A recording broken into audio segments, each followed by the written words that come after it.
So in this video, I'm going to talk about case management capabilities, specifically in Microsoft Dynamics 365 for Sales. So let's get into the system. I'll show you what I mean. So at the moment, using the navigation bar on the left-hand side, I'm in the accounts area. But if I scroll down further, you can see at the end, I've got this area called service, and specifically, I've got something called cases.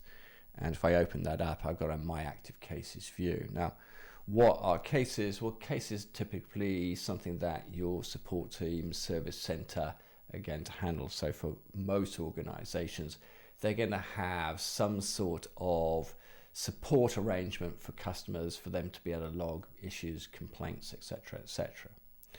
So that's what a case is. Now, within Dynamics 365 for Sales specifically, case management is limited.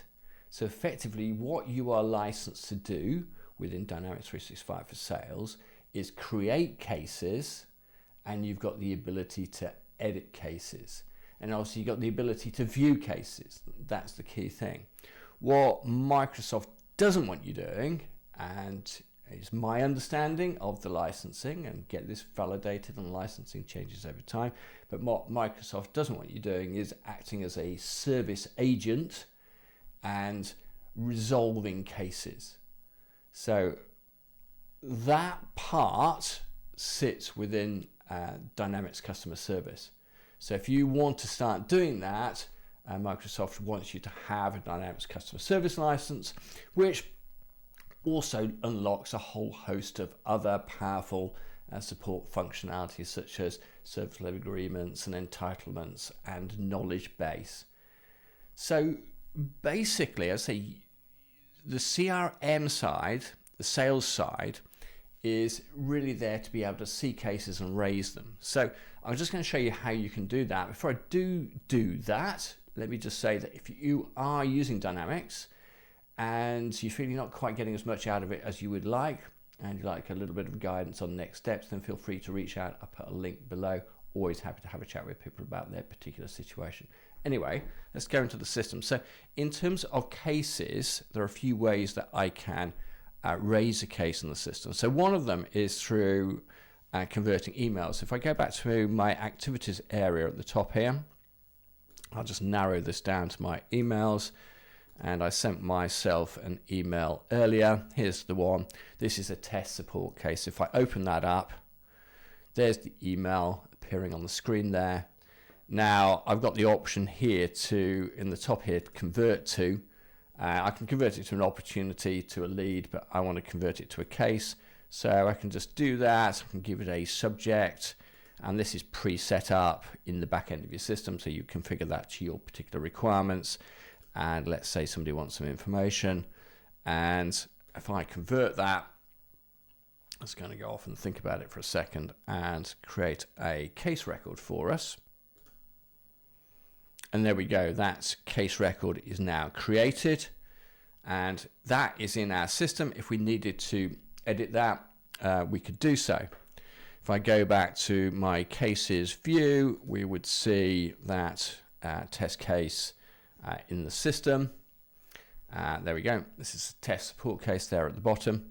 If I wanted to create a new case, so I've done that just by converting an email. Alternatively, I could just go into the cases area, create a new case, and do it from there. So that's simple enough.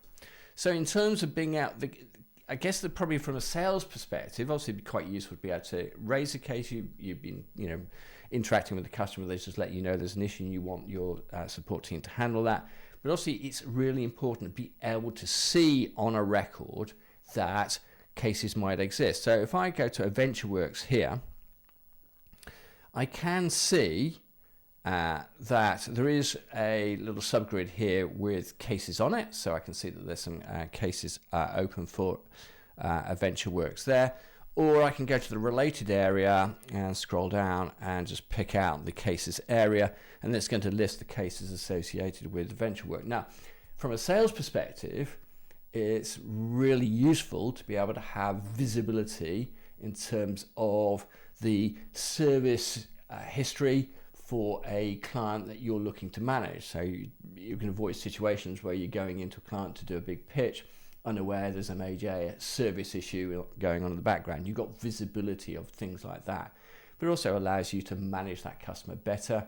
It also allows you to spot potential opportunities to maybe sell other products or services, just as you understand their sort of service history background.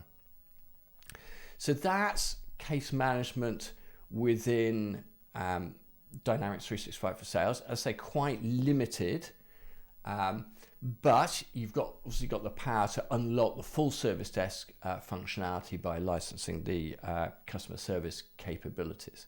Alternatively, if you don't want to use the Dynamics customer services, but you want to use a third-party app for that, you've obviously got the ability to potentially integrate that system into your Dynamics 365 for Sales system.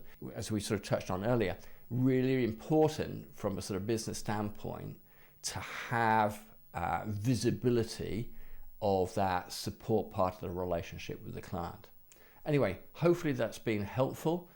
This is one in quite a range of videos we've done on the channel related to Microsoft Dynamics 365 for Sales, so please feel free to check those out. Anyway, thanks very much for your time today, and hopefully see you again soon.